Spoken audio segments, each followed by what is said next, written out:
And welcome back to Tales from the Infrared. I am not your host. Our normal host is back, and Christian, please take it from here. Hey everybody, welcome to Tales from the Infrared. I am your host, Christian. I'm back. I am back. I got some new teeth finally fixed. I don't sound like I have a lisp anymore, and I sound great. Awesome. Kicking it right in. Maybe I should it's been a while. It's been a while, as you could tell. Maybe I should introduce everybody who's on the panel. Jim, you've already heard from Jim Calvarn. Jim, how's it going, Jim? It's going great. I'm going to have so much fun today. Yeah, we do. We have honestly, I have to say, one of the best lineups of topics that we've ever had on the show, and I'm gonna have fun with a lot of them. Rachel Edwards, how's it going, Rachel?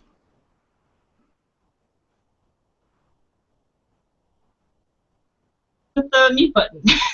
But other than that, I'm good. Can you hear me? Yes, we can hear you. Awesome. And Nephenor Frawl. We have that alien gray bastard. How's it going?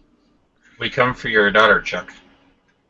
And of course, running the back room, as always, the man who keeps it all running smoothly is James Huff. How's it going, James? It's going just fine, folks. So who's going to take us through the topics of this show? And honestly, I am excited. Rachel, I think that's you. God damn it, did I roll a 1 again? Yes, you did. Alright. Alright, here we go. Massachusetts congresswoman urges FBI to take Gamergate seriously. Oh, God. Congresswoman Catherine Clark feels that the FBI needs to do more when it comes to Gamergate. She feels that people are getting away with driving women away from their lives. While she has a point that the government has a duty to protect its citizens, she is way off base on who needs the protection. But please, FBI, investigate Gamergate. We totally want you to. Next story. Also, Sony's all-male Ghostbusters remake sends an unintentional message about what a boys' club this franchise really is. Kadeen Griffiths, God, I hate that's a terrible name, wants to whine about people not wanting to see an all-female Ghostbusters reboot. Why is this even an issue? Why does there even need to be another one? They already have 2 good movies and a video game. But he's whining that Sony wants to do another all-male Ghostbusters. This article is pure fail all the way around. But leave it to social justice warriors to get upset about everything. I am waiting for them to get upset about the son being similar to being male. Wow. Anita Sarkeesian kidnapped. Refuses rescue. This is pure fun. A must-read for anyone that has any knowledge of our favorite pop culture critic. And also, finish him! God, what is this? Natalie Zena Walshot seems to think that feminism has won over Gamergate. According to her, this happened when the New York Times published another hit piece on the movement. To quote this piece of tripe, quote, there was a mission accomplished moment in October 2014 when the New York Times published an article that seemed confused about what Gamergate was and why it was happening. Not in a fumbling, tech-illiterate sense, but more of a sense of incredulity, unquote. I do so enjoy all the times Gamergate has been beaten. Is this like the 15th or 16th time this month? Also, Valve announces new streaming hardware, Steam Link, prices Steam controller. Valve is going with streaming games through the house. Instead of creating their own box to jump into the console arena, while this will be interesting, it looks to be a fling box for computers. The Steam Link will use the hardware of any PC running Steam and port the output to a TV, supported at like 1080p at 60 Hz with low latency. Not sure about this, but I think they found a backdoor into the console wars with very little risk. Valve announced free VR input system, Lighthouse. Respected game developer, publisher, and distribution service operator Valve has today announced a further part of their virtual reality system. In addition to the Steam VR platform and the partnership with HTC, Valve have today announced a new input system codenamed Lighthouse. LIGHTHOUSE is a new room scale tracking system and a VR input system. This refers to the base stations discussed following HTC's reveal of the Vive head-mounted display HMD this week. How many are we talking? How many articles on this? HTC Vive made me believe in VR. And speaking of the HTC Vive, we have another article that makes the new Vive sound like it's the next step on the road towards affordable VR. Can I just hook it up to my GPS and let my car drive me to work while I play video games yet? The vocal minority of comic fans needs to stop talking. Social justice warriors keep going after anything that is enjoyed by people. This time, they are attacking people who are saying that there does not need to be a redesign of female superhero costumes. Well, I don't really care about them redesigning costumes. I am sick of redesigns that happen every time someone gets their panties in a twist. And in the quote from the author's fellow geek parent, Karina, that states, there is a quote, there is a vocal minority that's messing up comics. It's the straight white men drawing a line that comics should be all about them all the time. Unquote. And does anyone wonder why people hate these SJWs? I set out to expose a hate movement in gaming, so they set out to destroy my life. Another special snowflake thinks that Gamergate is going after her. Someone please donate to her Patreon so she can afford her therapy bills. DC Comics cancels BATGIRL Joker variant cover at artist's request. More feels were hurt because someone dared to create an image that showed how horrible the Joker is and how frightened someone facing him would most likely be. But because the person that was facing him was Batgirl, social justice warriors were triggered into calling this piece of art triggering. This cover, that will now never be published, is probably one of the best depictions on how horrid and vile the Joker actually is. These special snowflakes need to get over themselves. Nintendo's strong female characters are everything that's wrong with video games. And the stupid doesn't stop with comics. Alexis Kleinman seems to think that Nintendo has no idea about strong women because they have a small list of female main characters. If that wasn't dumb enough, she actually mentions a few, and places two of the most iconic female characters in video games, Bayonetta and Samus Aran, on a list of characters that people probably never heard of. The epic facepalm doesn't stop there, though. I support Mr. Repzion.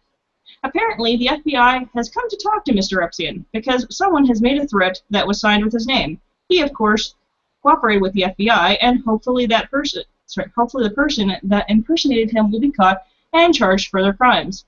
All this and more on this episode of Tales from the Infared. This is a lot.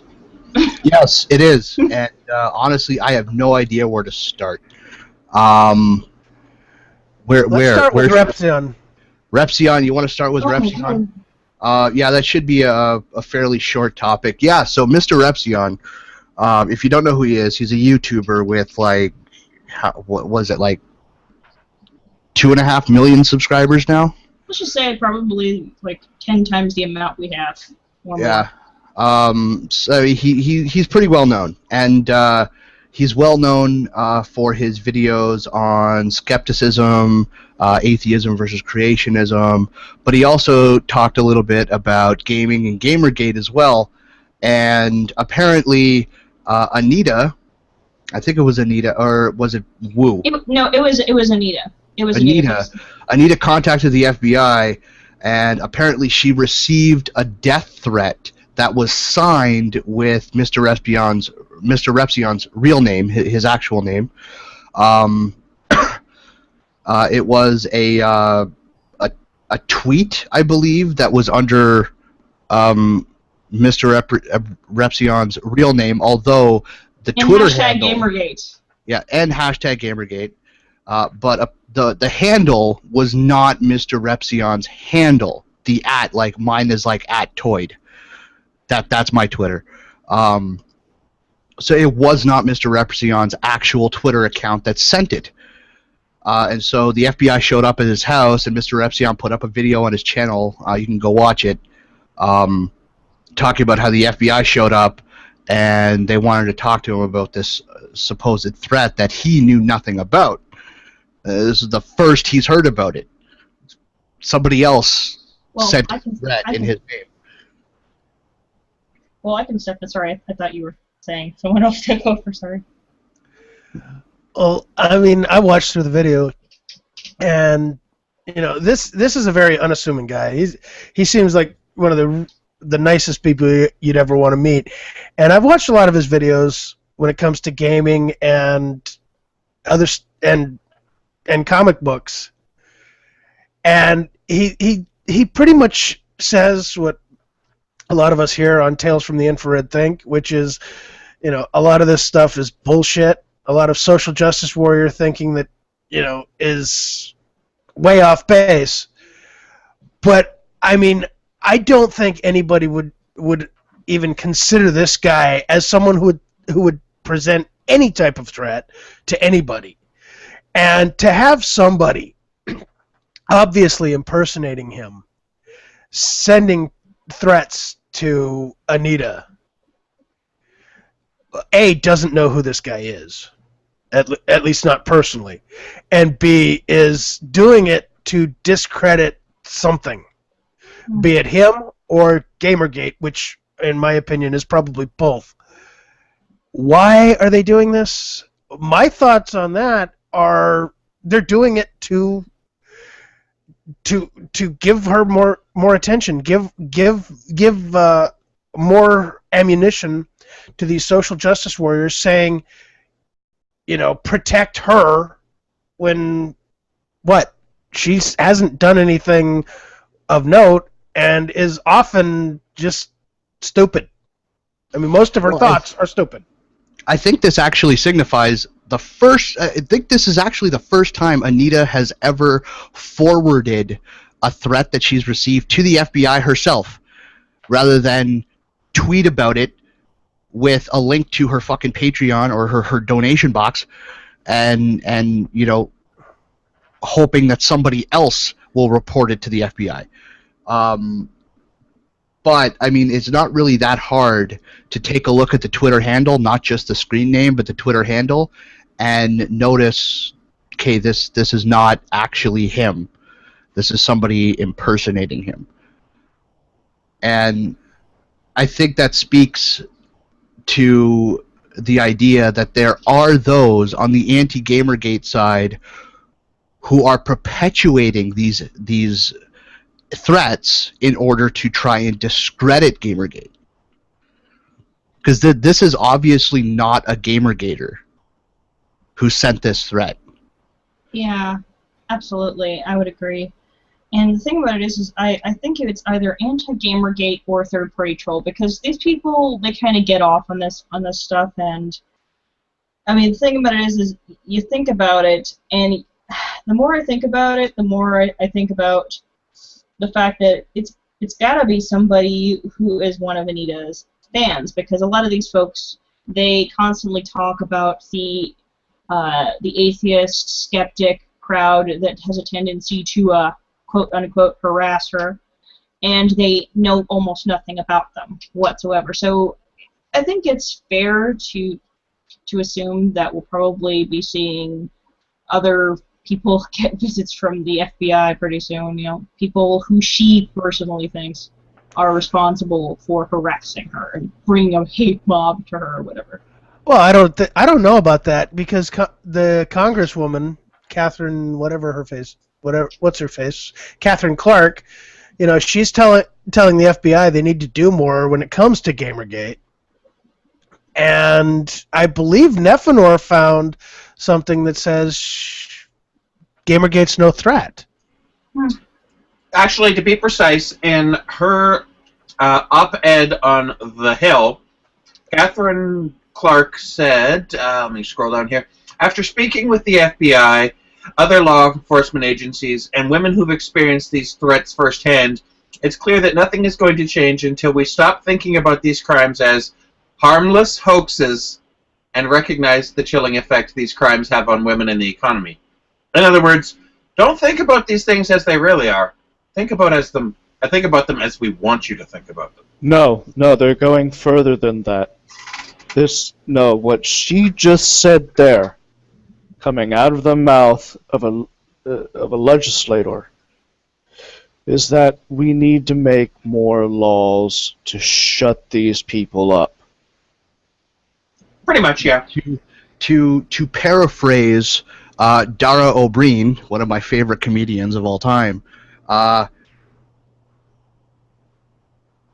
violence against women is down, but the fear of violence against women is up.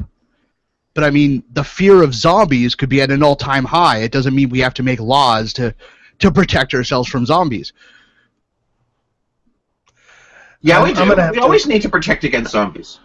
Well, I'm going to have to agree with Christian on this. I mean, at some point we need to look at this and say, okay, we're running scared. We're afraid of our shadows, and that's the point where we've gotten to. This is fear of our shadows. This is fear of, we're jumping at shadows. We're jumping at just a little noise that is slightly out of the ordinary. At some point, we need to sit there and recognize this is our own fear controlling us. Like me personally, I don't care. I don't, like, sure, I want to figure out why are women still so scared about violence, about being on the receiving end of violence, when all the stats show that violence against women is actually down while violence against men is still pretty high. I think that's a question that is valid. I think it's a question that should be asked and an answer should be sought. However, I think we need to realize that fear of something happening is not equivalent to that thing actually happening. Amen, brother. But my feels! Yeah, I have to quote Paul Elam. The feeling is not as important as facts, logic, or even a good cheeseburger. At some point, we need to start looking at the facts and look at things logically and say, we're going overboard, which unfortunately is human nature, especially when it comes to women. We overreact to protect women instead of risking the possibility of underreacting and something bad happening. At some point, we've got to sit there and ask ourselves, are we actually doing the right thing? And to this point, my answer is, and I'm probably going to continue to say that my answer will be, no, we're not doing the right thing. We're going way overboard. At some point, you got to sit there and say, are we harming other people in order to protect someone else? And if the answer to that is yes, you're doing something wrong. Am I way off base, or am I just a complete loon? Somebody, please, tell me. Well, you're a complete loon, but I don't think you're completely off base on that. So that's something. Well, thank you so much. But, I mean, consider it. We are going way overboard protecting people. To the point that, I mean, seriously, it's almost like we're going into what feminists call patriarchy in order to make them feel safe. We're taking everything away from groups of people for nothing other than making people feel safe. I don't remember who said it, but there's a nice quote that goes, those who would sacrifice freedom for safety deserve neither. And will get neither. That's Benjamin Franklin. Yeah, and I'm Canadian, and I know that. Yeah, well, you know, book. Hey, just because I forget who says it doesn't mean that I'm totally lost, because I still remember the quotes. It's just a case of... That is true. That is true. I have thousands... The words are more important than who said it.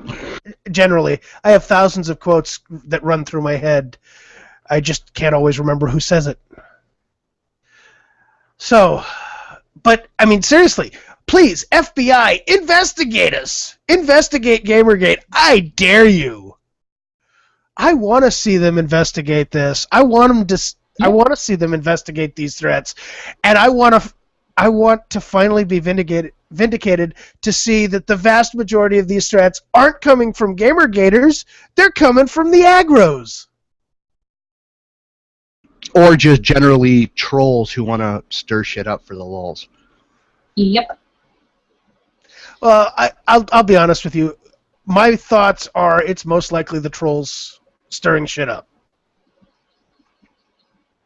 I mean, it's the aggros, as dumb as they tend to be, are just more unintentionally stupid than they are actually intentionally stupid.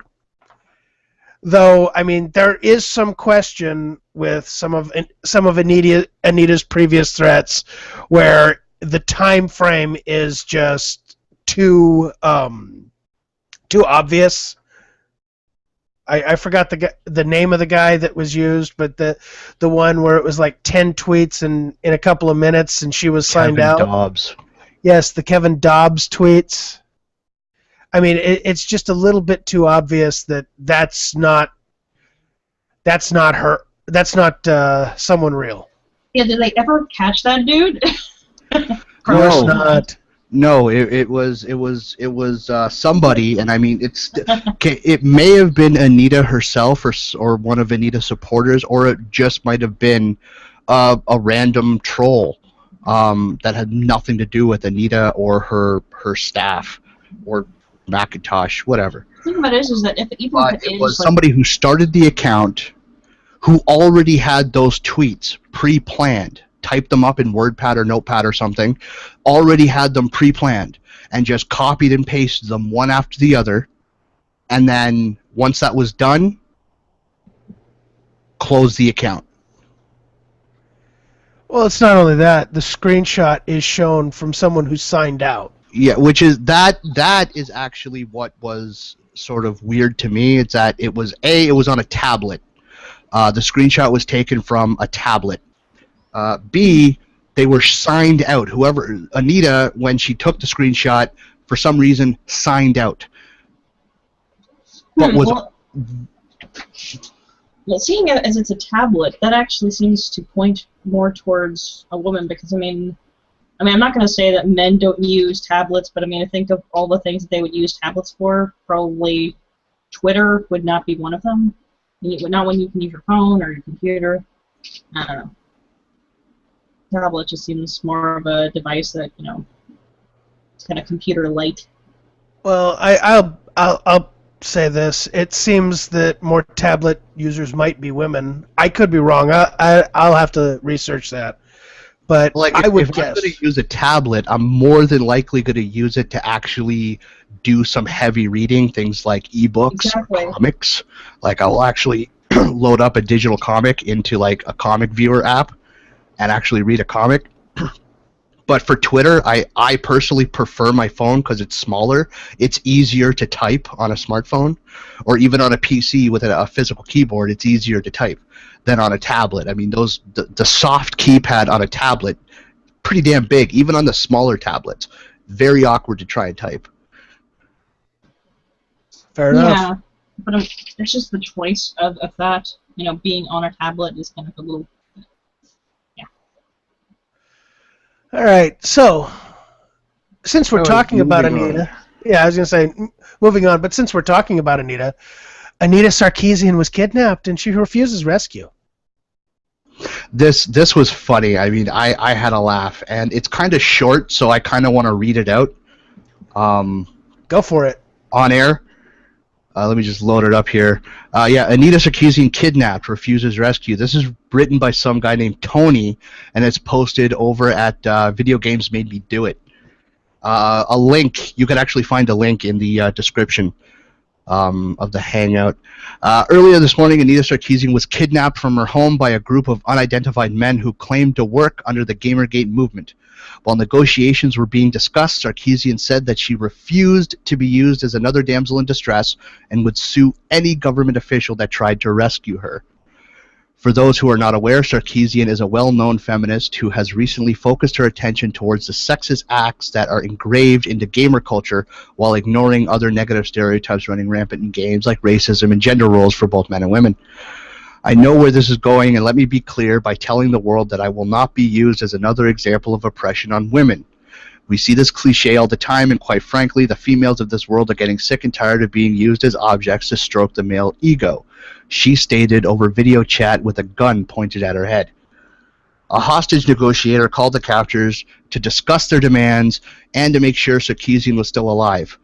One of the men whose identity remained hidden behind a Master Chief mask said all they wanted was a signed agreement that all video game journalists would be fair and unbiased when giving out news and reviews. They would let Miss Sarkeesian go only if these demands were met. While no physical harm was being done to her, the captors were mentally torturing her by forcing her to play butt battles on Dead or Alive Extreme 2. At the time of writing, Sarkeesian has announced terms of her own, saying she might reconsider help from the police if the eventual SWAT team sent in is an all-female unit who have shattered their workplace's glass ceiling.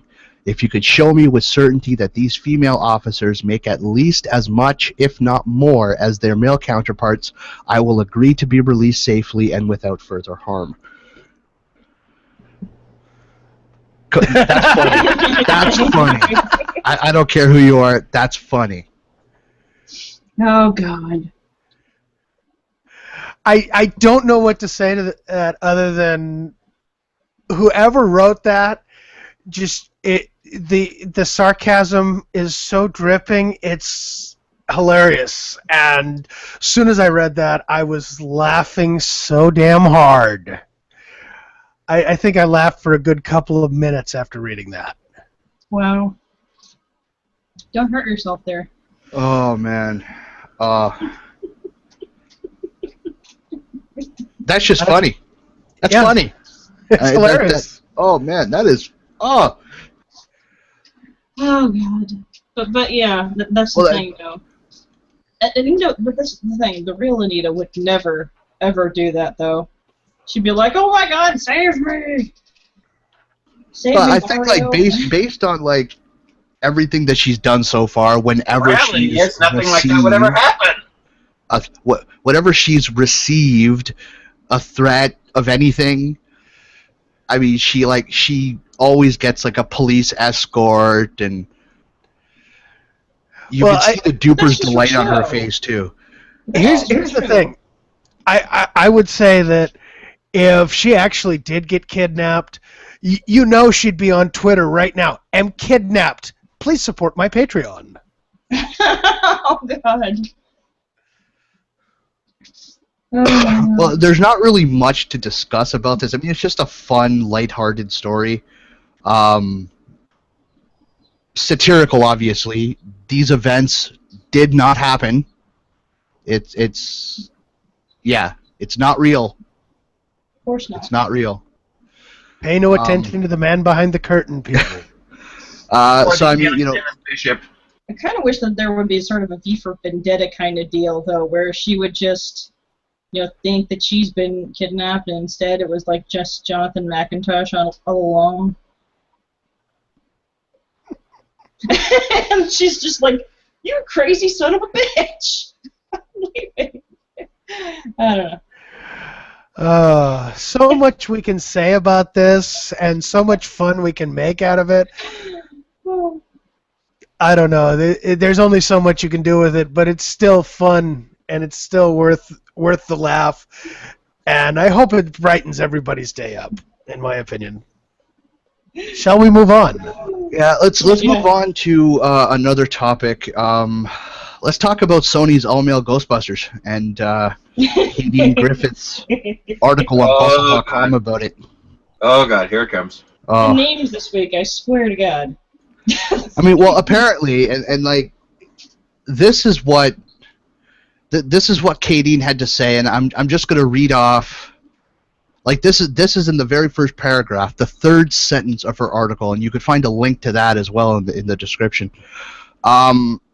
Whether they were excited to see women taking up the mantle or furious that all these icky ladies would be trying to do a man's job or just didn't plain didn't feel such a great movie, needed a remake at all. Ghostbusters was the word in everyone's tongues all over again. Furious that all these icky ladies would be trying to do a man's job. Of all of the criticism, okay, and I'm not going to completely dismiss it. I have seen trolls on Twitter who have went there.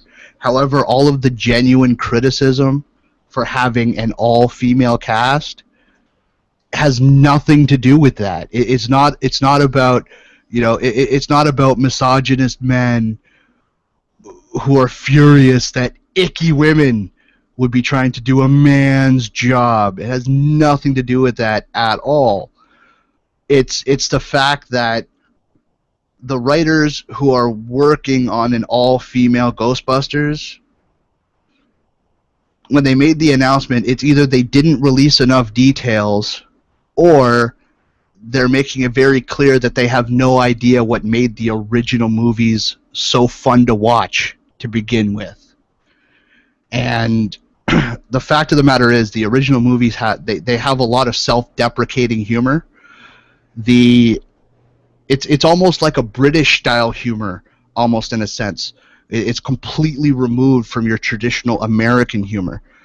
British humor, I define British humor as being very self-deprecating. It's, you know, a comedian is making fun of him or herself, and that is what made Ghostbusters so great to begin with. And you just can't do that with an all-female cast. There are some exceptions, like what was Bridesmaids had a lot of self-deprecating humor in it, but as a general rule, Hollywood tends to make all-female comedies more like the female cast members are so high and mighty and intelligent, and they never make fun of themselves. They make fun of others around them in a very sarcastic way, and that just won't work for Ghostbusters. You need a cast of people. You need a cast of characters who are going to be making fun of themselves. I will 80% agree with that. I think the diversity of the characters. I mean, you have Bill Murray's character, Peter Venkman, who's just a con artist. He's a lovable con artist. He's kind of an asshole, but you can't help but like him. Then you have Ray Stantz, who is like the guy who knows everything, but when it comes, he's also very naive. You know, he's not very street smart. He's naive and overly trusting. Yeah, and then you've got Egon Spengler, who's just pure nerd, and all he cares about is the science. Yeah, and he's very socially awkward, if you notice. Yeah, and then you have Winston Zedmore, and you know, some people might call him the token black guy, but he just, when he gets in there, he smashes some of the jokes out. That he's the one that actually has. He's the one that actually has the most common sense. Yes. Yeah. He has the most common sense, but that's what I'm saying is. But he's also a straight man in all this, to be perfectly honest. I think he's the one that smashes the jokes out of the park. He's the only normal person there who just looks at everybody else and is like, wow. Are we really doing this? Like, this is a bad idea. You guys know that this is stupid, right? Like, we should get out of here. You know? But I mean, can you imagine even trying to attempt anything similar with an all-female cast?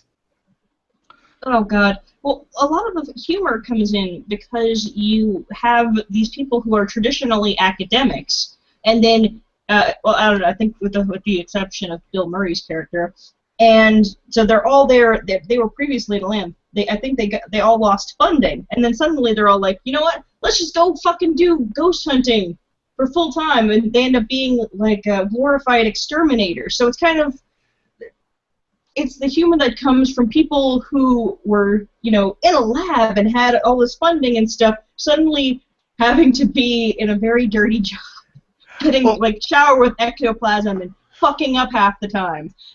Well, I mean, Ghostbusters was a movie about a bunch of guys who started a business, who started an area of research with no evidence at all that any of this existed. They had no evidence that ghosts existed or any sort of paranormal stuff existed. And then by the end of it, by just sheer dumb luck, they turned out to be heroes. Yeah, exactly. And that's the thing, though. These women only want it because they don't understand what is really taking place here. These feminists, they only like things when it suddenly has an air of prestige attached to it. And they only like it because the Ghostbusters were perceived as heroes. But for most of those movies, like, nobody gives a shit. Everybody is just coming down on them from every turn. And just remember one thing, Rachel. If somebody asks if you're a god, you say, yes! Yes, exactly. And the thing about it is that until the very last moment, they're getting shit. They're getting shit on from everyone. They're like, I think you're full of shit. They're just, everybody's being a dick to them. And if you do that to women, it's going to be perceived as like, oh, well, you know, you wouldn't treat us like that if we were men. Yes, they fucking would, because it's fucking bonkers. Just, yeah. Yeah, well, part of where I have a problem with it is they want to actually reboot with a male cast. You can't do that. You can't do that in this day and age and make it good. I mean, there are certain movies you cannot remake. I would put Ghostbusters on that list. Blazing Saddles, History of the World, hell, name anything by Mel Brooks just about. You cannot remake certain things and expect it to do well. This Ghostbusters is one of those because the humor level, the type of humor. I mean, like Chris said, you had three guys completely out of their element doing crazy ass shit. Then you had Winston looking at him like, "Are you fucking kidding me? Are we really going to do this?" I mean, you can't do that nowadays because, I mean, the minute you have the common sense in there, which is part of what I think made the movie so successful, is because I think most people were able to connect with Winston's character like, this is fucking ridiculous, but let's do it anyway. Well, I mean, like, honestly, though, I think a reboot could work, and honestly, I think an all-female cast could work, but you would have to bring in Dan Aykroyd to help with the writing, because it was essentially Dan Aykroyd who wrote the first two Ghostbusters movies. He did most of the writing on those. And you would have to retain the self-deprecating humor. You would have to. You would have to make a Ghostbusters movie in the same vein as like Bridesmaids, with the self-deprecating humor. You would have to retain that. You can't make an all-female Ghostbusters movie and make it all about girl power and empowering women. That will not work. That'll just come off as way too preachy, and it would not work.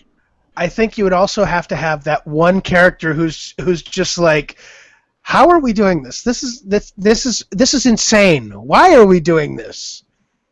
And yeah. I don't see that. I don't see any character being that person in an all-female cast. Also, I mean, I really expect there to be some quips about girl power, and there'll probably be some point where they're just being all like, oh, ew. You know, about the ectoplasm. If any of them just get hit with ectoplasm and don't do the ew thing, it's gonna come off as disingenuous, I think. Yeah. Because that's really, I mean, we're really honest about it. The only woman who's not gonna do that is the kind who does that kind of work. The kind of person who's always like down in the fucking grime. The science nerd. Karen. Well, Karen, but also maybe Amy Farrah Fowler from The Big Bang Theory wouldn't. She'd probably pull the Egon with, great, that's great, save some for me. You know, honestly, she would. Mm. But that's the thing, though. I mean, you have to have the right kind of women, and unfortunately, if we had to go and look at our female cast, I mean, I don't know if we have any equivalents to, you know, Bill Murray. I don't know if we have any equivalents to Dan Aykroyd or Harold Ramis or what's his name, Ernie Hudson. I really don't know if we do. And that's the real problem. You need that kind of magic, and the truth of the matter is that a good portion of this is just the actors who sold the story and made this believable. But I don't know. Well, they didn't just make it believable. They also made it very fun. Yeah, exactly. And I don't know. You have to have everything sort of lining up just so. And I don't know if that's going to happen in this situation. Yeah. And from what I've heard from these different articles talking about what they want to do with the franchise, they're saying it's something like Ghost Corps kind of thing, like where there's lots of different Ghostbuster groups in different towns and stuff like that. And that's where the all-male Ghostbusters thing comes in, where I think they wanted to do it a little more action-y. I don't know how the fuck you managed to do that, but when they mentioned Chris Pratt as a possible, I'm like, you know what? I'll watch it for him. He's a pretty fun guy. I mean, I think he could be a decent kind of Ray sort of character. Well, I will disagree, because you actually need that dynamic for the movie. I mean, it just, and the comedy. You cannot take it seriously. This is not a series that you could take Ghostbusters, you can't take it seriously. It is so off the wall, over the top. I mean, come on. They had a 15-story Marshmallow Man. I mean, yeah, what other movie does it? We're talking. And they were riding around in the damn Statue of Liberty, and they're like, "She can handle it. She's a harbor chick." Yeah, this is Evil Dead level of camp. You can't do that. I haven't seen any movie do that in a long time. This is I would see this as a fail. Well, I mean, not only have I haven't seen that in a very long time, I haven't seen that level of camp in an all-female cast film. It just doesn't happen. Yeah, it's period. True. And the thing about Bridesmaids that really rang true, that really made it feel authentic, is that they were not afraid to make women look bad. And that's what you were saying, the self-deprecating humor, that sort of thing. But they also didn't have problems with having a woman among them be sort of a villain, or just, you know, be complicated and fucked up, and, you know, just, you know, that one character, she's like, oh, I hate that bitch. They don't always portray that in movies as much, and I felt it was rather authentic. That's actually how women are sometimes with each other, like, oh my god, she's coming into my space, and fuck her. That's exactly how it gets sometimes with ladies. Yeah, but I don't know. Okay, I think we've wiped this topic to the ground. Yeah. So how about we start talking about Valve, the HTC, and the new Steam Link. Well, it seems like VR is actually, like, ever since the Oculus Rift, VR has really, really been pushed to the forefront. Sony is developing their Project Morpheus for the PlayStation 4, which is a VR headset. Now HTC is working on the Vive. Valve is working with HTC on the Vive to make it a viable VR solution for SteamOS, as well as for Steam games. There's also Microsoft. They're working on not really like VR, but sort of like a they're calling it the Microsoft HoloLens. So they're working on sort of like their own version of what they think VR is. And everything that I'm reading about the Vive is very positive. People are enjoying what they're seeing about the Vive so far. It seems to work really, really well, and I can't wait to be able to actually try it out myself. I'll have to agree with that. I mean, personally, I go with the X-Men, and I've been a big fan of X-Men comics forever. I would love to see something akin to either the Danger Room or the holodeck from Star Trek: The Next Generation. And people are going to kind of laugh at this, but this is the stepping stone to get to that point, because eventually we will be trying for that. There's a thing how William Shatner changed the world. You look at it, a lot of the stuff from Star Trek and even Star Wars has come about in the real world. The communicators are cell phones, other things like that. Science fiction is the forefront of the ideas that lead into the future for technology. And I can't wait. I mean, this stuff is the next evolution, not only of gaming but other things, and it will lead into stuff like the Danger Room and holodecks. And I'm excited. Yeah, nerd boner right there. I mean, like, speaking specifically about the Vive, what are they doing different? What are they doing differently from, like, you know, Oculus and their Oculus Rift, or Sony with their Project Morpheus? Well, if you look at the HTC Vive, they actually have sensors on the outside and what looks to be cameras, so you're not gonna bump into things like you might with the Oculus Rift. I mean, it allows for actual movement in a space. Okay, but there's already a solution for that. There's actually an entire rig with, like, sort of like a concave foot pad that will allow you to actually run in place to give you movement in game without having to use, like, a controller for your movement or a keyboard, WASD for your movement. So there's already solutions for that, but how will the cameras actually work? Like, will they superimpose a camera feed of the room you're in on top of the game that you're playing? That I don't know. I haven't looked into it enough, but yeah, that's a good question. I would. That's the first question I'd have to ask. Yeah, because I mean, like, even though, like, we are getting more and more info about these VR projects, not a lot of info, at least on the consumer side, is being released. We're hearing a lot about, like, the tech and what's going into them, but we're not really hearing how that tech is going to be applied to better the consumer.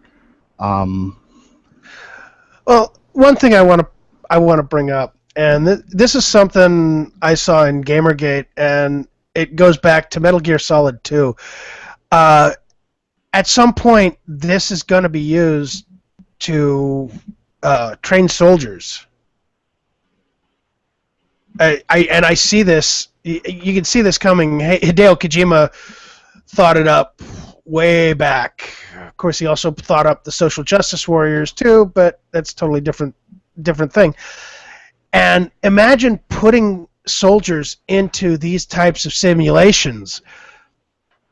It will help soldiers get through them, but at the same time, it could cause many more problems. But it's just video gamers getting more deeply immersed in the games. How's it going to cause more problems?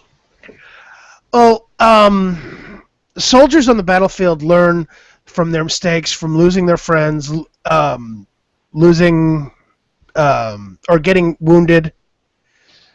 If in a VR simulation, you don't get wounded, you don't really lose somebody. It's just a right, but we still see soldiers going out to the field. They perform their training out there. I mean, look at the 11 Bravos. They're out in the field 6 months out of a year almost. living it rough, and you see more soldiers lost to training accidents than you do combat. So I mean, these guys are running around doing their thing with set up with OP4, or OP4 being a term for a fake enemy. Usually another unit or some kind of detail, or maybe even some civilian throw-ins on the battlefield, and they're running through these mock cities, doing all this training. I don't see how VR is going to be any different. Well, think about it this way, James. In those training accidents, someone gets hurt, but people learn from it. In the VR, they're not getting hurt. They're not getting hurt. They're not seeing the oh God, what's the word I'm looking for? The consequences of bad decisions. At least not at that level of cost, and it might devalue human life and even send in people who think they're super soldiers and get them killed in a real combat situation. Well, I mean, I have to agree with that. I don't agree with the idea of it building super soldiers. Because No, I think he's saying they think they are. Yes. Yeah, I don't agree with that either. Reality. Here's the reality. Studies upon studies upon studies have shown that no matter how many video games you play, generally, for the most part, the majority of people can differentiate between the fantasy of the video game and the reality of the real world. And so using VR and, let's say, Bohemia's Arma engine, because that's actually, it's a milsim game, it's an engine built for simulation. Mm-hmm. Using that as for training rather than, physically training with real gear, I think anybody training in such a way will still be able to differentiate between fantasy and reality. And so not much, if any, of that virtual training will be retained and actually used physically in real-world scenarios in combat. I would disagree with that. I know I'm being a stickler on this. No, please, James, continue. Okay. First off, the military isn't going to make an investment in VR without also making a requisite investment within the physical soldier. Okay? You have tasks you have to perform. You've got to be able to carry that backpack. You've got to be able to run up that hill. You've got to be able to duck and cover. VR is only going to be able to take you so far. So the primary use of VR is going to be for making decisions, split decisions, and escape and evasion. Maybe not necessarily doing those, but making the decisions with escape and evasion, being able to pick the correct targets. So you're training the mind and the hand, which doesn't require a whole lot of physical, power. You're training the mind and the hand to pick the proper targets out of a group, and you're going to end up also being to simulate more accurately, as time goes on, more accurately the type of ballistics that are going to be required. So you're going to see more simulations with things like artillery. In artillery functions, you're going to see more simulations with range functions. You go to the range, fire your weapon. You make your score. Things of that nature is what you're going to end up seeing the VR for. But things of that nature also happen to be one of the largest points of where accidents that are killing soldiers in training are coming from. That is where the military is going to want to replace what's that training with. Okay, is anytime you have a live fire weapon in your hand, That's what they're going to want to replace it with. Okay? Well, at the same time, I mean, when I went through boot camp, we had laser rifles. Yeah, miles gear. Yeah, it's called miles gear. Yeah. Yep. But there was no kickback. No. And it doesn't prepare the soldier for the kickback of a weapon. You're still going to need the live fire. However, out at Fort Knox, and they've already got the technology. They're already using the technology. I've already trained with the technology. They do indeed have kickback weapons in a closed simulation with the M19 grenade launcher, the 50 caliber machine gun, and other the 240 Bravo. So they've already got it. And so setting that type of weapon system up for kickback is not difficult at all inside of an enclosed VR setting. You couldn't do it out in the field because it would require you to carry the extra equipment, the air compressors, and all the other hoses and lines that might be used in order to simulate that sort of kickback. However, in an enclosed VR setting, you have a facility specifically designed for that, and it will enable you to have weapons that have kickback. Well, in that case, I have to ask, how do you also train a soldier to understand the bullet ballistics, to understand how far a bullet will travel, a particular round out of a particular weapon will travel before it begins to lose velocity, before it begins to lose height, and you're still going to have soldiers training with their particular weapon. Okay. However, you're also going to train soldiers how to shoot on the fly, get that Kentucky windage. VR simulations can teach soldiers how to get a Kentucky windage well enough, which means the difference between the weapon that they hold in the VR and the difference with the weapon that they end up actually picking up and carrying out to the field, if they're the same make and model, are going to be negligible. So basically, it'll be they'll figure it out within a couple of shots as opposed to taking a while. Okay, fair enough. But I mean, you do see that coming. Yes, I see that coming. I see that happening eventually, and I think it's a good idea. I think it'll reduce combat training accidents. I think you'll see a smarter soldier come out of it, because you'll be able to impart in one setting, in a line of VR terminals, a lot more information through your VR drill instructor than what you currently have now, where you've got one instructor per 30 to 40 people, maybe two if you're lucky, who has to divide their time and their efforts to really sitting down with the soldier and pointing them through the task at hand. Kind of still brings back my thoughts on Metal Gear Solid 2, where that's what they're trying to do, is just build a better soldier however they can. Sure. Of course. I mean, however they can. Why well, I mean, there's nothing wrong with wanting to build a better soldier. No, there's nothing wrong with it at all. There's nothing wrong with wanting to build a smarter soldier. A soldier who'll be able to get the job done with minimal risk to him or herself. You know, but at what point a soldier do we who stop? can go in, get the job done, and come home alive and uninjured.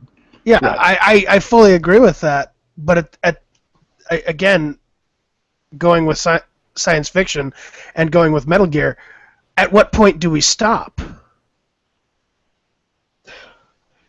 Well, it's already a question of free will, right? That is really the barrier. That is really the line. Well, it's really. Well, I think it's actually a question of ethics, really. At what point do we weigh ethics with the choice of the soldier? If the soldier wants to go through a particular form of training, and they agree to it, even if that training is, ethically wrong. It's free will versus ethics. When do we say that's enough? Well, in this case, what kind of end result are you alluding to? Are you alluding to a physical alteration of the soldier itself? Oh yeah, let's get some cybernetics in there. Let's get some wet wiring in the brain. Some genetic modifications. Yeah, let's get them all hooked up there. No, this is VR that we're talking about. So everything is external to the individual. Which is true. Which is true. With VR, the ethics question isn't really there. Right. No, it is but not. what I'm also looking at is, if the point is to build the better soldier, we also have things like the newest RoboCop reboot, which raised some ethical questions. Then there's also the Metal Gear Solid 4, where there's nanomachines being pumped into people. Sure. That once again, we're talking about things that are internal to the soldier, not external. But that's what I'm saying is, and I don't think within the context of discussing VR with military applications that there are ethical concerns. I don't see maybe any not right now, but it does, in my mind, bring up the question of, is this where we stop, or do we continue on to genetic modification, breeding soldiers from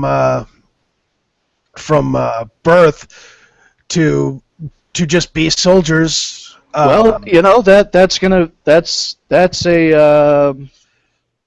I think that is food for thought for a whole nother show in a whole nother context in a very more of an ideological and political discussion that is far outside of what the purview is here. Yeah, I think James is right. I think we're sort of getting way off topic. So, I mean, heading back to VR as a consumer product, is anybody here excited to actually use VR to play video games? Oh, yeah. Yeah, that would be fun. Oh, and what type of games? Oh man, simulation games like Minecraft would be fun. There's all kinds of Resident Evil. Yeah, Minecraft and simulation is an oxymoron. I hope you know that. Well, I'm gonna have to point out. I'm gonna have to point out what Nephanor said. It may have been lost, but Resident Evil. That would be a good one. A first-person Resident Evil. Think of how interesting porn games will be. How about first-person Force Unleashed? Oh yeah. Oh, and by the way, Rachel, there is already VR porn out there. I know, and it's hilarious. I'm sure she's tried to join in on that a few times. They've also got apparently a robotic Tenga egg, and if I was a dude, I'd be all over that. Yeah. Are you admitting to your anal obsession there, Rachel? No, I'm not. There's no. I'm just saying it's kind of interesting. All right. Should we move on while I Rachel think it's time. Yeah, we move on. Let's move on. You know what? Let's talk about the variant cover. The variant Joker cover.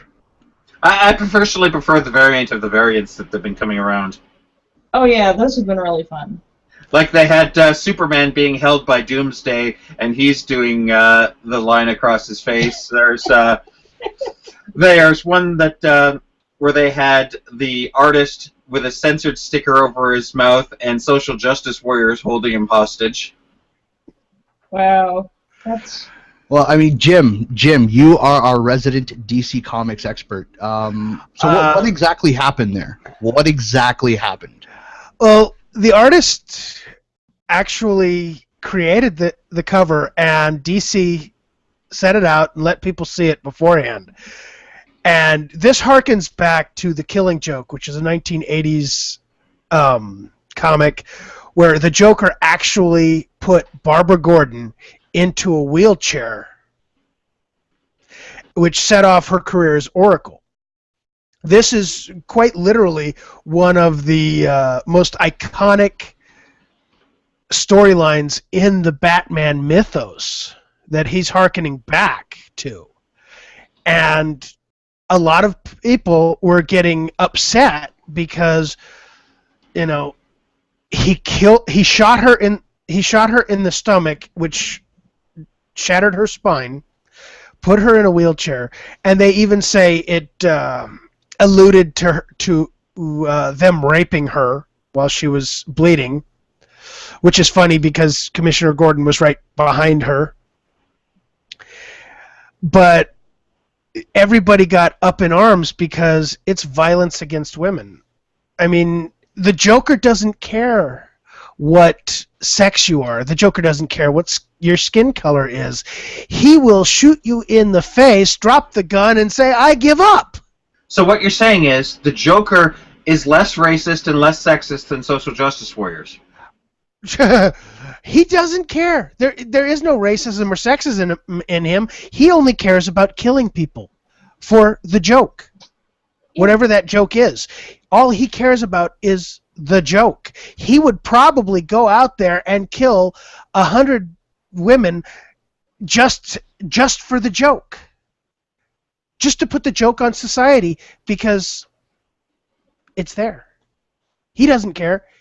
If there is an embodiment of evil anywhere, I would say the Joker is it.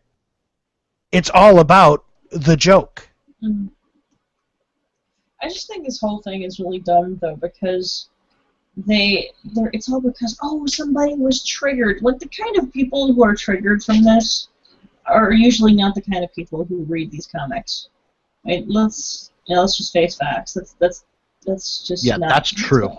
Yeah. They aren't That's really true. fans of this. They aren't really fans of this, and I think they made the argument that, oh, it's not age appropriate. It's like PG-13, you know, that sort of thing.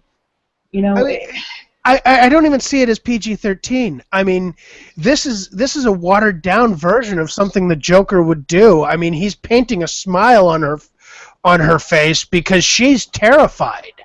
Yeah, and I like how there have been people who've posted. They've actually posted covers that are far more violent than this one, and even showed those moments where there were straight up rape scenes, and men being raped by women in these comics, and like nobody gave a fuck about that, but nobody pulled those issues. I mean, they did care, but nobody pulled the issue. Oh, and we got a comment from the audience. Apparently there is actually somebody watching us. Samich says that the Joker is more consistent and logical than social justice warriors. Yeah, this is true. Which is funny because there is no logic with the Joker. Like I said, he will shoot you in the face in front of a dozen cops and then drop the gun and say, "I give up." Yeah, but he's got logic. It's just a twisted logic. That's just it. It's all about the joke. And Exactly. The joke's on us in this one. I mean, seriously, if the Joker were here, he'd probably be applauding the social justice warriors for getting this pulled off.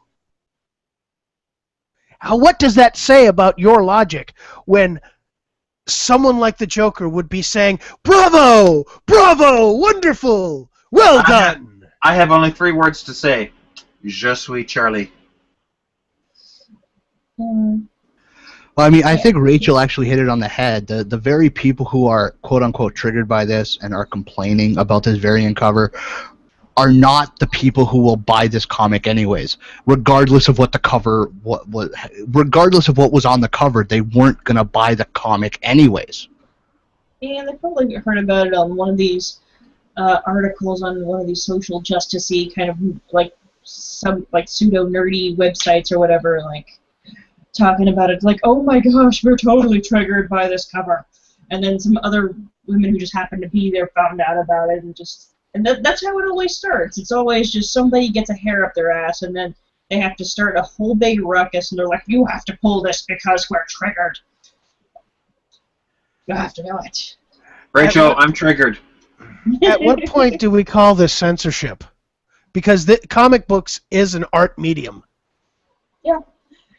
And it's just ridiculous. It really is. And the thing about it is that art is supposed to, bring about an emotion. It's supposed to draw that out of you. And this art did its job. So basically, anytime something makes somebody feel some kind of uncomfortable emotion, you're going to just have to pull it. It's ridiculous. Oh, my little pussy hurts. Don't do that. I'm sorry, but that means that all the feminist vagina art is triggering me, and we have to pull it. Yeah, I know. Oh, well, I think we can pull some strings. Yeah, most of them are tampons. Exactly. Tampon strings. But yes, I mean, we're not sitting there telling feminists, don't do your artwork because we don't like it. Because I'll be honest with you, I don't really care about it. I don't really like it. It's not my cup of tea. But you know what? You go ahead and you do that. I'm fine with that. Vaginal knitting. You do whatever you want to do. I'm not gonna sit there and tell you not to. But at the same time, show me that same respect. Show me that same courtesy. They're not doing that, and that's where I have an issue with it. But you haven't earned that courtesy. Come on, man. Oh, suck a dick. No, that's Rachel's job. Oh, I'm sorry. But, hey, I could sit there and argue that they haven't earned that courtesy either. I'm giving them that courtesy because that's the type of person I am. But yeah, this is just... Can we sign off on this one? Because it's just... What else can we say other than just how utterly stupid this is? I mean, like, I'm happy to just leave it at those who are triggered by this wouldn't even buy the comic anyways because they're not into comics.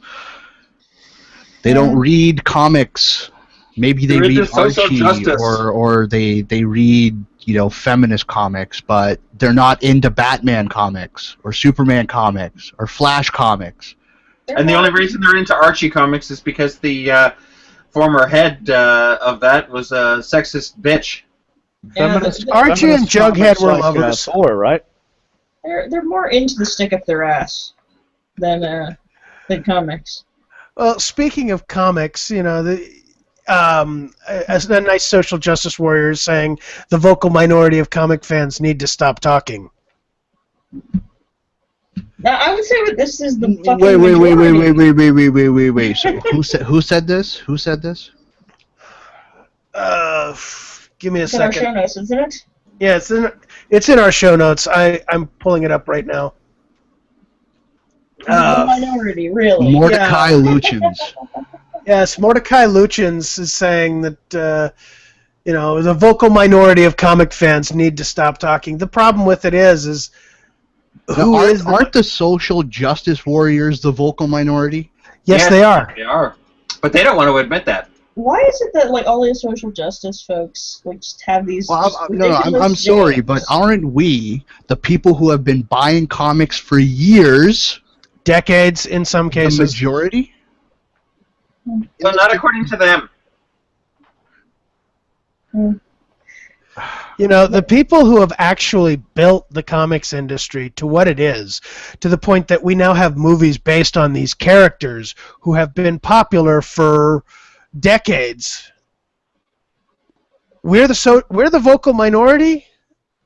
Okay, maybe in society I might give them that. Yes, in the overall scheme of society, yes, we might be considered the vocal minority. But we're the ones who have been there through all the attacks on comics, all the people saying that comics cause X, Y, and Z, when I can sit there and point to X-Men combating racism through its comics since the 1960s. I mean, the people who have been reading these comics for decades are probably the most accepting, except for maybe the gaming community, which there's a lot of overlap, I'll bet. But these people, the geeks, the nerds, the people who have created these worlds to this point are probably more progressive than these social justice warriors. Remember, I said this yesterday, I think it was on Twitter, progression progressive is not something to strive for, because progressive is just meaning that you're going in a direction. Backwards is a direction. This is true, and unfortunately, it looks like that's where we're heading. I mean, I saw an article the other day where, you know, two white people were kicked out of an anti-racism meeting. What? Yes. Oh my God. White people kicked out of an anti-racism meeting because people of color, which I find insulting and degrading in and of itself, need their own safe spaces. I'm sorry. Our world is not just one group of people. We need to learn to get along, and, you know, that's everybody. It doesn't matter your skin color or what body parts you have. We all need to learn to get along together, and that involves everybody. And this is not involving everybody trying to get along. This is being an adult. Yes, I would agree with that. And I'm starting to think that these social justice warriors are mentally children. Yeah, I would agree, because I was going over Tumblr earlier and came across an article where people were saying, oh, by the way, like on this particular college campus, we banned hoop skirts because we believe that they are racist, since people wore hoop skirts around the time of slavery. Facepalm. Yeah, it's that kind of really just ridiculously stupid shit that you come across all the time. And these people are mentally children. They really are. They don't understand how things happen in real life. Next thing you know, we're going to have minorities asking for bus seats and water fountains reserved for them. Gee, what does that sound like? And soon women will be asking for male escorts to make sure that they don't get raped or harassed on their way back home. Gee, what does that sound like? That sounds like what Nephenor said. Is like, we're moving backwards. Yep. And it's so fucking ridiculous. These people are saying, I mean, after everything that women have done and they said, okay, well, you know, we want to do all of these different things. We want to be independent. And now it's being dialed back. They're saying, oh, it's simply not safe anymore. And so we need all of these special protections, and we need to do all of these things, and we need to police manners like we did in the fucking Victorian era, and then publicly shame you if you don't. Calling you uncouth ruffians. I'm just going to mention one thing. Misogynist. I'm just going to mention one of the greatest icons in sci-fi and nerd culture, Gene Roddenberry. When he created Star Trek, he created it with the vision of tackling these social issues. We had the first black and white kiss between Bill Shatner and Nichelle Nichols, Uhura and Kirk. He wanted to tackle the gay issue because George Takei, who played Sulu, is gay. However, before he could do that, before he could truly give it justice, the show was canceled. So I'm just going to mention that and say that we in nerd culture have been fighting these social issues far longer. And I dare claim with far better results. I agree. We can leave it right there. Yeah, so, next topic. I believe we have the exposing a hate movement in gaming, or finish him. I think that's it. Wait, Nintendo? No, we still have Nintendo strong females. Yeah, we Strong have. female characters. How about breaking news? I have a shotgun. Do you? You have a shotgun? That harkens back to Talizora Vas. Yes. Okay. I have a double dose of breaking news for you. What's the breaking news? First breaking news we have is yesterday, or was it yesterday, was Marie Curie, a fashion magazine in the UK, tweeted out the most wonderful thing you've ever seen. They had a tweet to their article saying 7 things that happened last night at the Gamergate preview, red carpet preview. Gamergate has a red carpet? When did this happen? Apparently they were trying to do Game of Thrones and didn't notice that it auto-completed to Gamergate, meaning Gamergate has surpassed Game of Thrones. Oh, that's funny. That is very... That is both awesome yet hard to believe. That's hilarious. And I thought it was just an accident, but it also tweeted Gamergate to all of its followers, so... yes, all 208,000. Oh my God, that is awesome.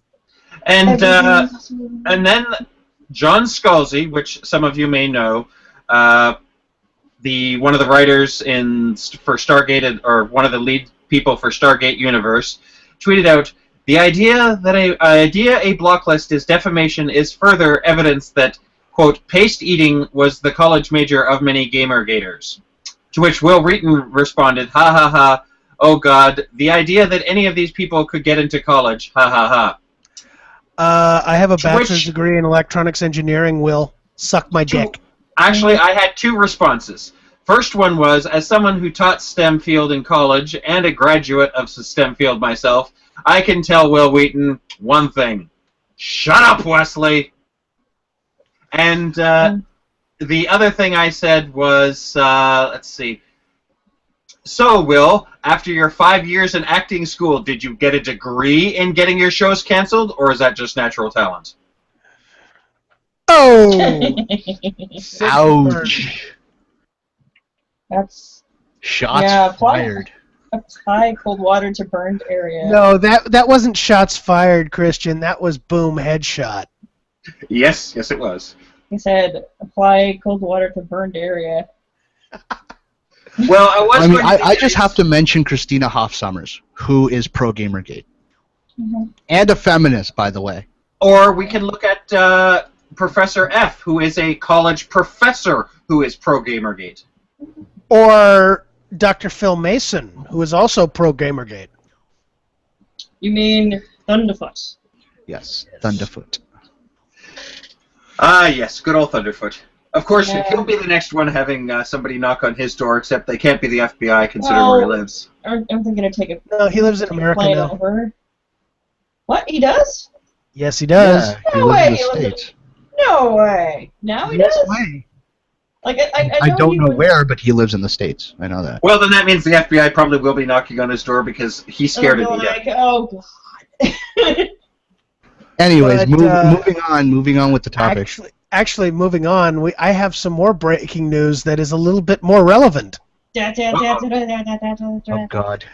Yes, it's twofold. One, because of legal action, Blockbot has been disbanded. But the other part of the breaking news is they're bringing back Blockbot version 3.0. Okay, so yay, Blockbot. The current incarnation of Blockbot is gone because it caused a lot of issues. A lot of innocent people were being banned and kicked off Twitter simply because of who they followed or who followed them. But what do we know about Blockbot 3.0? What is it going to do? As far as I've been able to tell, they're working on fixing the problems.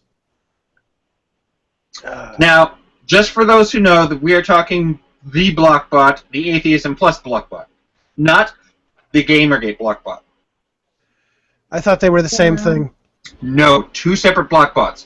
The the Atheism Plus Blockbot has different levels of how bad of a person you are, whereas the Gamergate Blockbot done by Randy Harper is the one that got KFC blocked.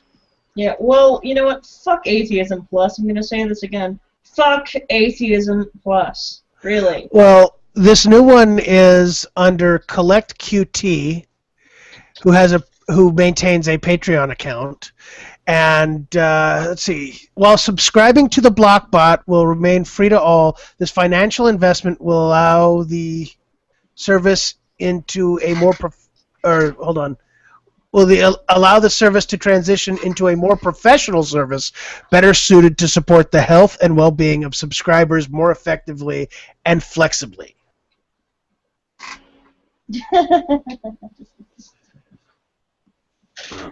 Oh God, really? The thing about it is that it always confuses me when I'm blocked by people I've never even met or spoken to, like famous people, or maybe not famous people, but at least internet famous. So then I'll just show up and be like, oh wow, I am blocked. I've been entirely blocked. I've been oh God, I think it's something I'll find that I'm blocked by Obscurus Lupa or Nostalgia Chick or some shit like that. It always weirds me out. Any of that happen to you guys? Wait. The Blockbot version 3.0, I'm actually reading up on it now. It's the same Blockbot. It's just being recoded and retooled and expanded by CollectQT. Yep. It's the same Blockbot. They're taking over to, they're going to retool it, they're going to recode it and expand it, and they're going to maintain it. So it's the same Blockbot, and we're still going to see a lot of the same issues we see with the current Blockbot. So yeah, that's not good news. Yeah, I saw a lot of people going, hooray for no more Blockbot, and then someone found this for me. I'm like, yeah, not so much. Yeah, this is really sucky because I was hoping that Blockbot would be gone forever. Well, here's one thing, though.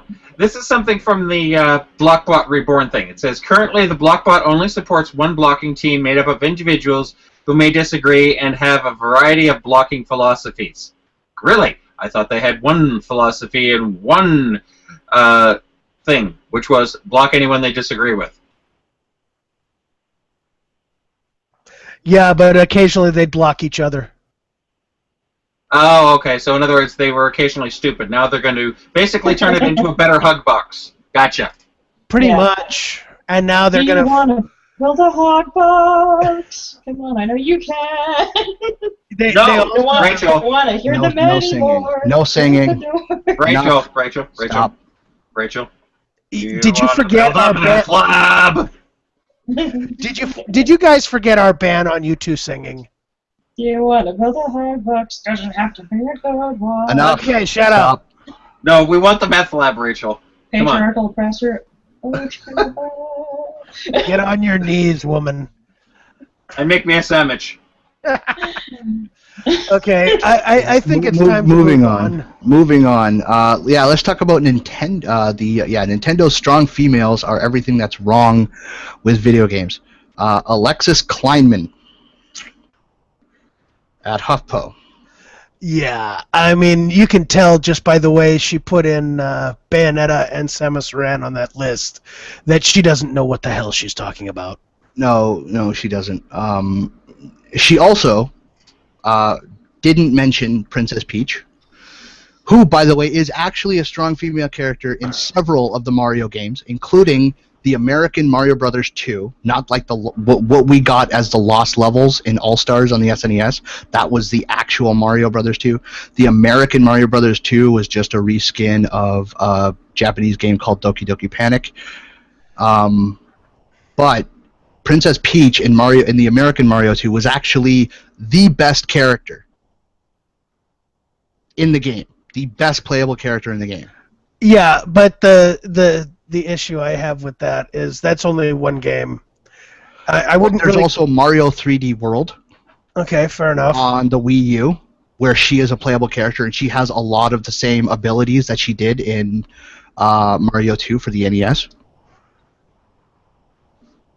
Okay, fair enough. So I'll give you that. But yes, she did. She was also the best racer in Mario Kart. She's also a playable character in Super Smash Brothers.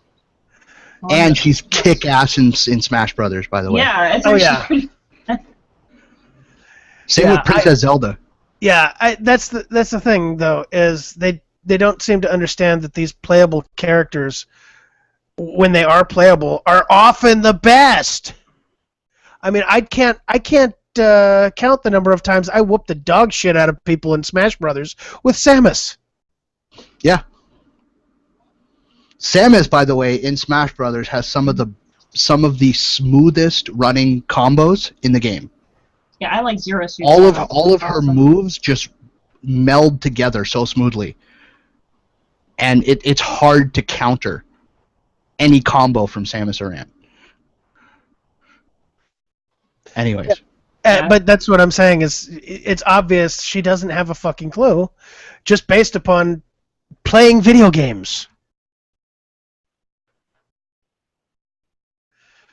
Oh man, the stupid burns. The stupid burns. I hate to say it, I think this one's just kind of dead. I mean, like, they seem to forget that the whole point of playing video games is to escape reality for a little while and play something fantastical, something that has no bearing on reality whatsoever, but something where reality has no bearing on it either. Yeah, all I've got to do is say Dragon Age, specifically Inquisition. I mean, that is one of the most fantastical games I've played in a long time, and while I think it did run a little too long in some respects, it was phenomenally done. And you also have to realize, like, with the exception of maybe the Legend of Zelda series, like the Mario games specifically, Nintendo has always kept the stories in those games intentionally simple. Simple. They're not complex storylines. They're really not. I mean, they're not meant to be complex for the gameplay. It's not the story, it's how the game plays, and that's the important part. So really, it doesn't matter if in the first Mario game, Princess, Toadstool, which she was called at that time, was kidnapped by King Koopa. What mattered was the gameplay. You actually controlling Mario and jumping really high, getting mushrooms and fire flowers and power stars, getting to the end of the level and hitting that flag. That's what mattered.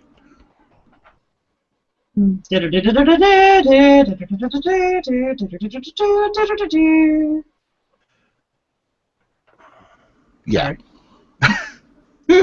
I mean, we have half an hour left of the show. I mean, we're gonna have to fill out this. We definitely have stuff. Like, don't we still have stuff? We still do. We still have stuff, but we don't necessarily have to fill in. I mean, we can let them go as they go. Well, we can actually talk about The Walking Dead. Oh, I'm sorry, zombies are just so dead. Yeah, well, you know what? I'd rather talk about Gamergate being dead again. Well, yeah, exactly. We've got gamers are dead. That's much more relevant because we constantly die. Gamergate isn't dead. It's just respawned. Yes, gamers don't die. We just respawn. Sometimes we reload the level. Yeah, according to Natalie Zena Wallshots, apparently feminists is won, and Gamergate is over. Well, they say we have no life. It was over in November. Several, apparently. I want to know what color the sky is in her world. Purple. Paisley. Yeah. Again, they say we have no life, but I think we have several, since we're still alive after all this.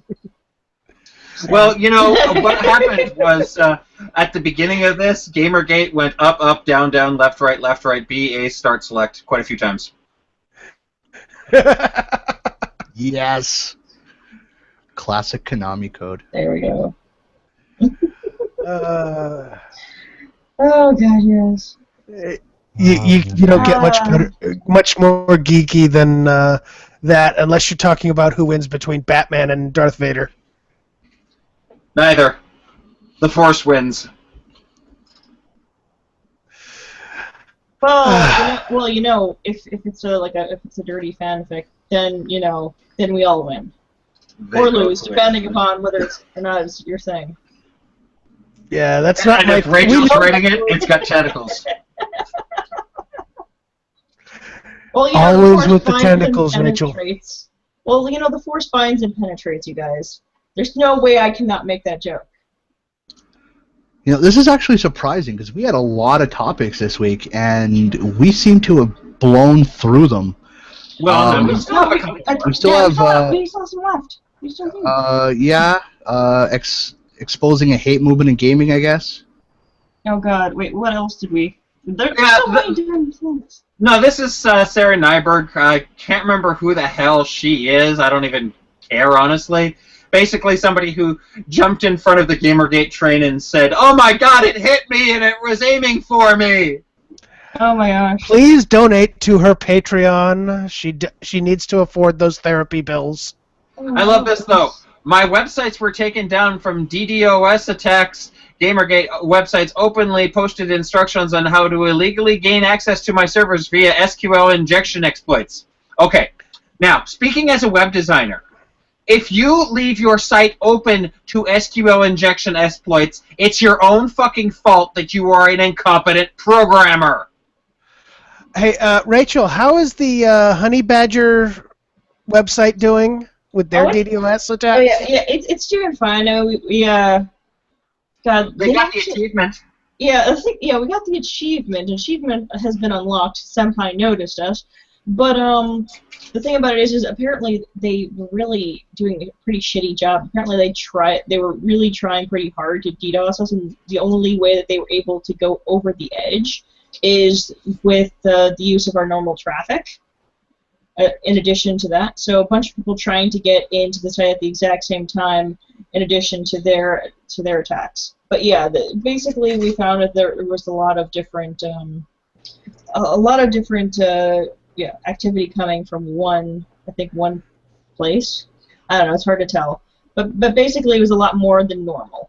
I mean, much more than we would ever get normally. Yeah, but my point of that is, I mean, you've gotten DDoSed. She's getting upset about getting DDoSed. Are you guys upset about it?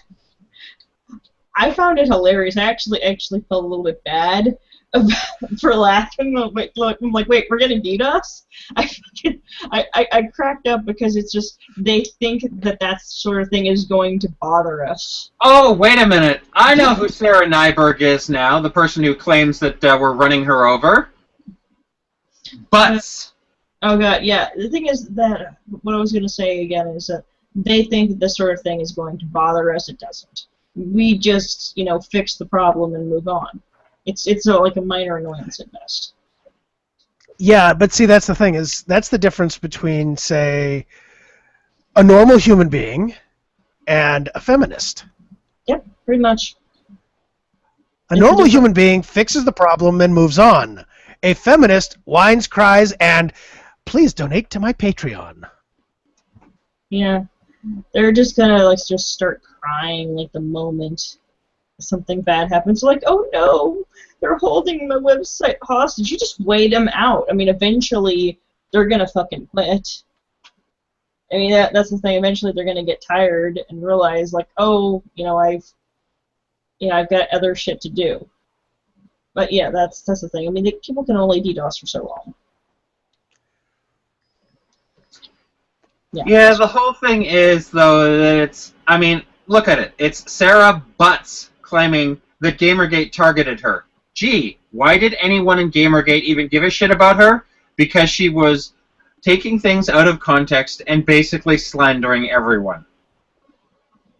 The thing about it is that, people have been putting a lot of her stuff up on Baphomet and things like that, and that's not Gamergate, those are, trolls. And then, of course, Encyclopedia Dramatica has a wonderful long article on her. Oh, yeah. It's marvelous. I really do enjoy all of these wonderful different articles about the literally who's. It's quite entertaining, to say the least. Especially that comic where they changed it to Brianna Wu. And I do love this. They have her methodology. It's quite easy to emulate her style of tweeting. Just follow a simple guide. What you will need. A complete disregard for the concept of context. The socially inept ability to identify all messages, jokes, baseless insults, etc., in a literal way like an autistic child. A combination of unwarranted self-importance and intellectual dishonesty. No short-term memory and selective vision of things you and your friends say or do. The process. The search. Plan to be at the computer all day. Yes, you will need to get a poop bucket ready.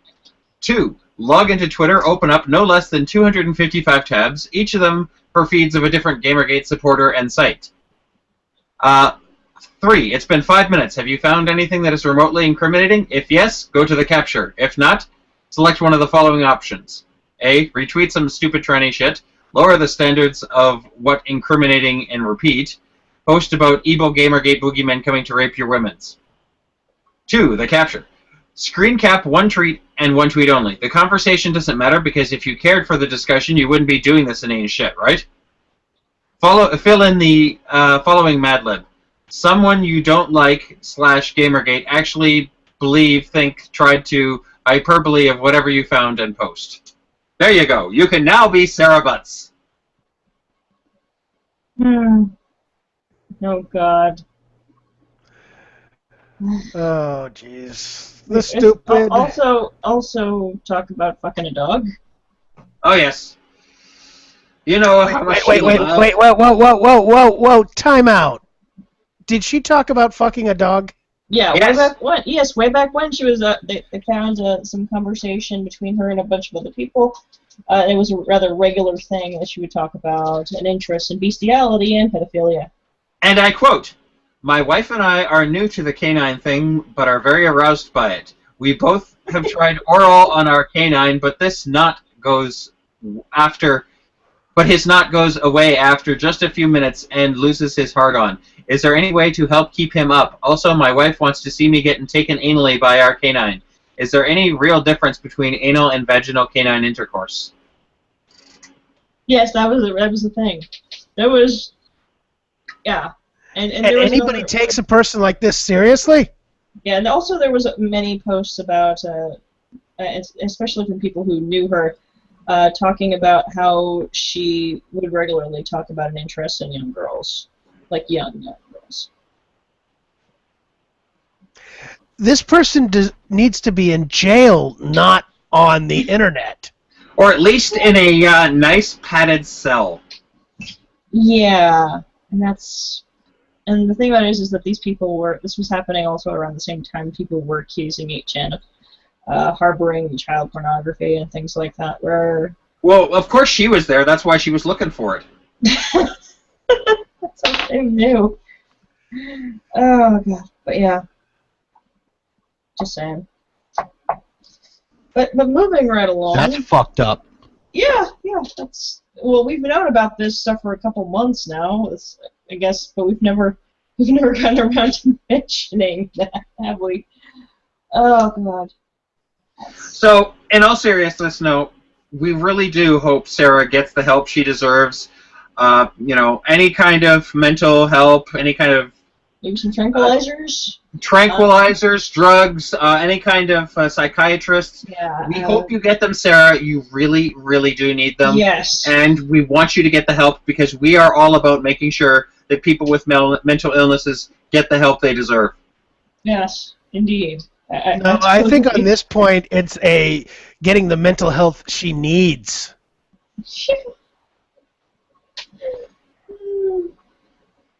Well, it's obvious she can't be a functioning member of society in the way she is right now, so she needs help.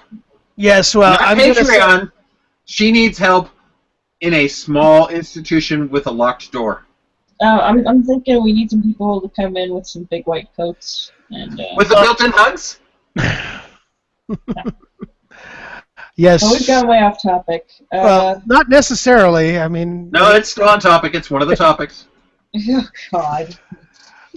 Yeah, there is a point where you have to sit there and look at things objectively and say this person needs help. Yeah. Yes, I 100% agree. This is, if ever there was somebody who needed some serious help. Jesus Christ. And actually, if we really want to fill out topics, I have some interesting tech news that came out in the past couple days about our favorite substance that is being made, graphene. Oh. Ooh, okay. do tell. Okay, well, the first one is, let me pull it up here. Here we go. Graphene filament could breathe life into 3D printing. Stronger than diamonds, more conductive than copper, more elastic than rubber, and now available as a 3D printable material, graphene has well and truly arrived. So they now have filaments where you can put into your 3D printer where you can print with graphene. So that means, and they have a sample of it, where they have a little plastic block that was printed where you can plug in a battery to it, and the wiring inside it will light up something on the other side. So you can now print 3D circuitry into a 3D object using graphene built into it. That is awesome. There's also two other pieces of news. I'm just trying to find the links on them here. One of them was that a defective, and I used the term with quotes around it, form of graphene actually has been found to make some pretty damn good batteries. Here it is, yeah. Graphene fuel cell membranes. Let me pull that one up here. And for those of you listening who don't know what graphene is a sheet material of pure carbon, 1 atom thick. Think about that. It's 1 atom thick. Here it is. Defective graphene makes super efficient fuel cells. So they've been able to use this to make fuel cells that are even better. So we can start seeing, electric cars with batteries that weigh almost nothing. Not only that, a group in, where was it? Trying to see which university it was. Here it is. Scientists at Caltech, Pasadena, California say they have figured out how to make graphene stuff on an industrial scale. Oh wow. This is a game changer. That it is. This is going to change everything about how we handle industries.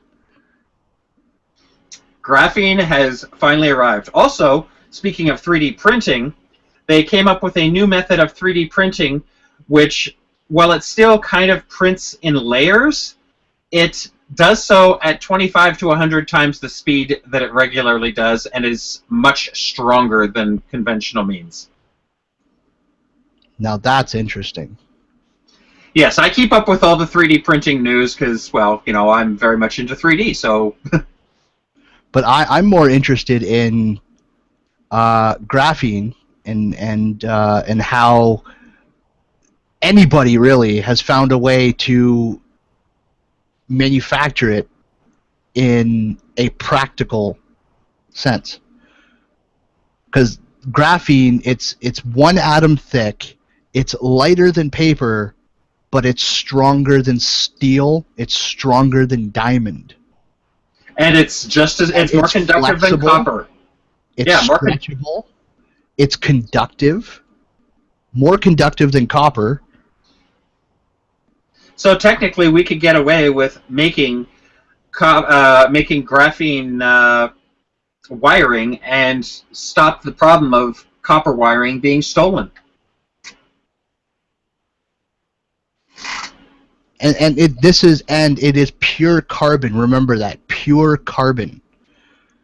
There's a lot of carbon. There's no shortage of carbon in the universe. After all, if we really needed some carbon, we could just, kill somebody and use theirs. I mean, just think of like armor suits, like graphene bulletproof vests replacing Kevlar. Or are you talking something phone? Batman? Think of like a phone, Batman. a smartphone, where the casing is made out of graphene. Well, actually, they wouldn't use that. If anything, they could make the case out of anything, and they could have the circuitry embedded into the case. As somebody put it, the object becomes the circuit.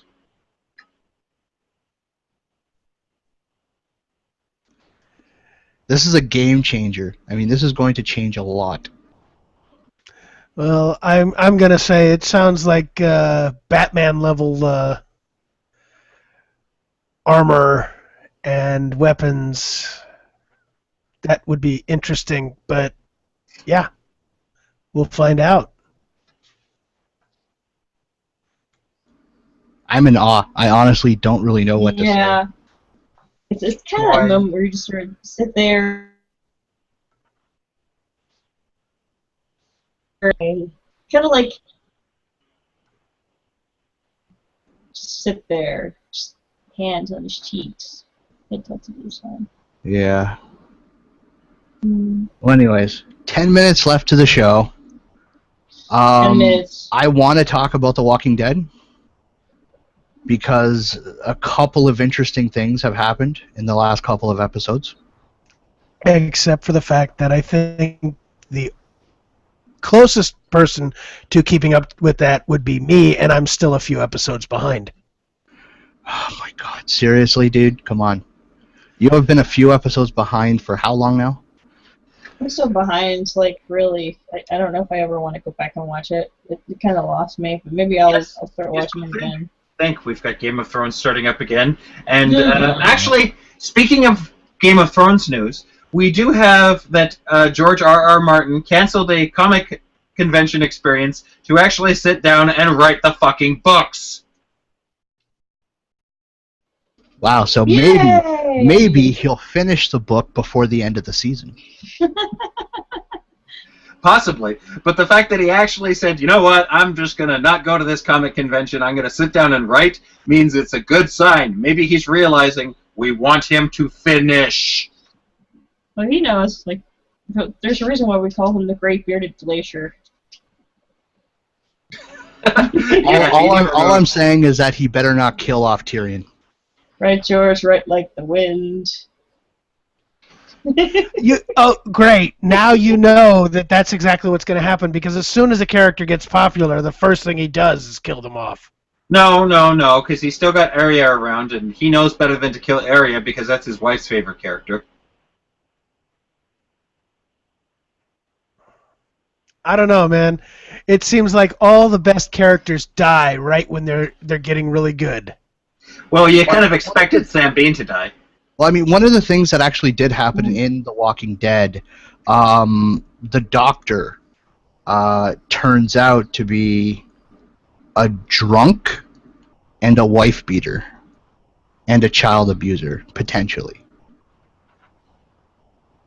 So it came to light that I think his name is James. He's the doctor or the pediatrician, and he drinks a lot. He's always drunk. And his son is acting out and breaking things because he's depressed and sad. And Carol finds out that it's because his mother is being beaten by his father.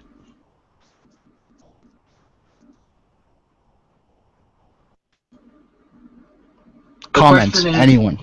Yes, can we get some more? That? I do have one comment. Man. One huge comment. When are we going to get some more Walking Dead jokes? Wait, Walking Dead jokes? No, Walking Dead memes. I don't know. I love those memes. They're hilarious. Carl, you're supposed to get in the house, Carl. Should have stayed in the fucking house, Carl. Son of a bitch. Hey, Chris. I think it's time to call it. Yeah. I think so. I'm going to go around the room. There's 6 minutes left. I am going to give everybody an opportunity to give any final thoughts or comments on any of the topics. I'm going to start with Rachel. Okay, the thing I couldn't say to Anita Sarkeesian is... Well, no, I can, so I'm going to say, go fuck yourself. There you go. Very, very well put. Nefanor. I would just like to say that donate to my Patreon. I actually create... Yeah, seriously, he does a lot of really wonderful 3D rendering, and he's willing to make porn of it. So Yes, in fact, I have. I made porn of Vivian James getting eating out by Lillian Woods. yeah, I don't know if they wanted that. I think that might be. That's a Yeah. little too far. No, it isn't. Far. No, It's like it watching- isn't. Rule 34, damn it! I know, but it's kind of like looking at your daughter undressed, engaging in a sexual act. That's, yeah. It's too incestuous. Jim. I've got a couple of things. One, I want DC to flip people the bird and put out that Batgirl cover because I think it was phenomenal. It showed how bad the Joker really is. And the other thing I have is personal message for Dean. Dean, get well soon. We hope to see you back next show. James. I have nothing else to add. Nothing. Yeah, I don't really have anything to add either, other than I'm looking forward to Game of Thrones. I think I'm kind of like in the same boat as Rachel with The Walking Dead.